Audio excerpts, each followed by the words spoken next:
অন্য কোন রাষ্ট্রের সাথে বাংলাদেশ কৌশলগত সম্পর্ক করতে হলে মার্কিন যুক্তরাষ্ট্রের কাছে তা জানাতে হবে।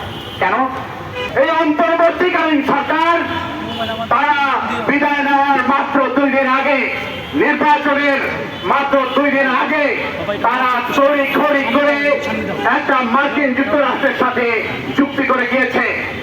সেই চুক্তি এই সরকারের যে সার্বভৌম ইচ্ছা, এখানে যে অন্য রাষ্ট্রের সাথে পররাষ্ট্রনীতি নির্মাণের যে তার ক্ষমতা, এই ক্ষমতাকে খর্ব করছে।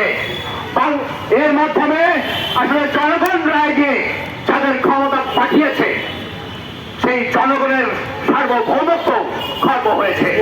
ফলে আমরা জনগণের সার্বভৌমত্ব খর্ব করার এই চুক্তিকে অবিলম্বে সংশোধনের দাবি জানিয়েছি। বন্ধুগণ, আপনারা জানেন যে বাংলাদেশে একটা বিরাট সময় জুড়ে এখানে ভারতীয় আধিপত্য ছিল এবং এই অন্তর্বর্তীকালীন সরকার কি করেছে?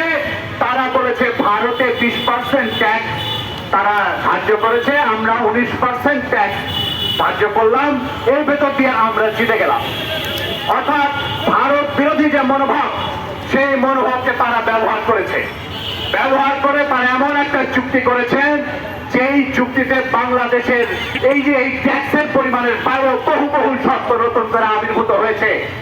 যেমন অন্য কোন রাষ্ট্রের সাথে বাংলাদেশ কৌশলগত সম্পর্ক করতে হলে মার্কিন যুক্তরাষ্ট্রের কাছে তা জানাতে হবে। কেন? আমাদের সকল তথ্য তাদের কাছে উন্মুক্ত করতে হবে। কেন?